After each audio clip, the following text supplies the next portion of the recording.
ঐ জামুগুৰি বিহু কি কৰিবি? মই আৰু কম্পিটিশ্যন নকৰোঁ দেই, উঠি অহা ল'ৰা ছোৱালীবোৰে কৰক। কিয়? তোৰ বয়স কিমান হৈছে? তইতো আৰু মোৰ বয়স হোৱা নেদেখোৱেই নহয়, মই নতুন ছোৱালীবোৰক শিকাম এইবাৰ। তই যদি নানাচ এইবাৰ ময়ো পেপা বাঁহী বজোৱা বেলেগকহে শিকাম। সেইটোকেই কৰ, তেহে কৃষ্টি ৰ'ব। নহ'লে বা সকলোৱে দেখোন আজিকালি মোবাইল পিটিকি থাকোঁতেই যায়। তহঁতৰ হুঁচৰি গাবনে? নাগালে হ'বনে? দৌৰাই দিম চবকে। মোৰ নাম গুঞ্জন দাস হয়। তহঁতৰ ঘৰত কিন্তু গামোচা ধৰিম। বয়ে থৈছোঁ ৰাইজক দিবলৈ। আৰু মোলৈ? ঐ ঐ আৰে শুনচোন, আৰে ৰচোন। ইমান ওচৰলৈ আহিছোঁ যে, ডিষ্টেঞ্চ। বিয়াৰ পিছত ইমান ওচৰলৈ আহিবি। বেছি নকৰিবি, ইয়াতে উঠাই নিম। ভাইৰৰ চাকৰি নোহোৱালৈকে মই নিজে গ'লেও ঘূৰাই যে তই মোক ঘৰলৈকে থবি সেইটো মই ভালকৈ জানো। তই যাবি হ'বলা তোৰ ভনীয়েৰক বিয়া নিদিয়ালৈকে। দায়িত্বৰ পৰা আঁতৰিব নোৱাৰোঁ, তয়ো ময়ো।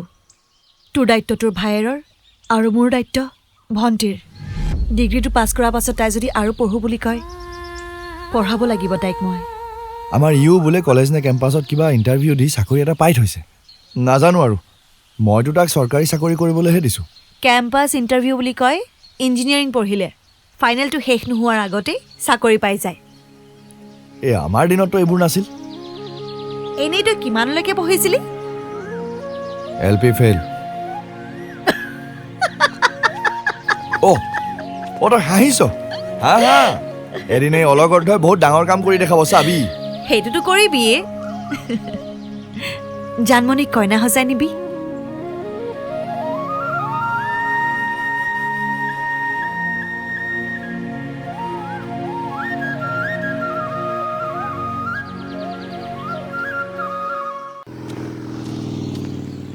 খুৰা, এই জানমণি বোলে কিবা বজাৰ কৰে, দি দিয়কচোন। খুৰা? কোন খুৰা? হেৰৌ বৰ্তা বুলি মাত। তই মোতকে 2 বছৰহে সৰু। হেই, তই আকৌ মোতকে 1 বছৰহে সৰু, মনত ৰাখিবি। বাৰু তোক কি লাগে কচোন? মাটিমাহ এপোৱা, মিঠৈ আধা কিলো, মিঠৈ আধা কিলো, বুট আৰু ফলা মগু আধা কিলো। বিহুৰ কাৰণে? হয় খুৰা। হ'ব। এইবাৰ বিহু নানাচা? বিহু আকৌ কিয় নানাচিম, মাথো গৰু বিহুৰ দিনাৰ পৰা হুঁচৰিত নাচিম।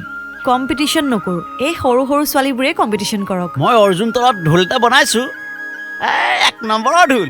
সেইটো লৈ আমি হুঁচৰি গাবলৈ যাম, তুমি নাচি ভাল পাবা।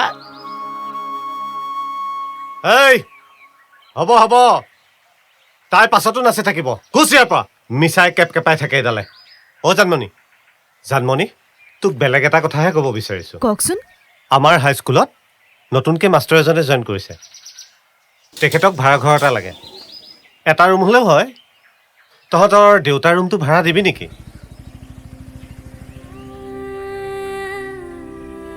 তাততো এতিয়া কোনো নাথাকে। তই কথাটো কোৱাৰ কাৰণে বেয়া নাপাবি। দেউতাৰ ঢুকোৱাৰ পিছত তহঁতৰ ঘৰখন কেনেকৈ চলি আছে মই জানো। ৰুমটো ভাড়ালৈ দিলে তই টকা 500,000 মান পালিহেঁতেন। মাক সুধি জনাম বাৰু। হ'ব। কিমান হ'ল? 120 টকা। গুগল প্লে ষ্ট'ৰ অথবা এপ ষ্ট'ৰৰ পৰা এতিয়া ডাউনলোড কৰক NK বিগ ষ্টাৰ আৰু উপভোগ কৰক জানমণি 2026 ছিজন 2।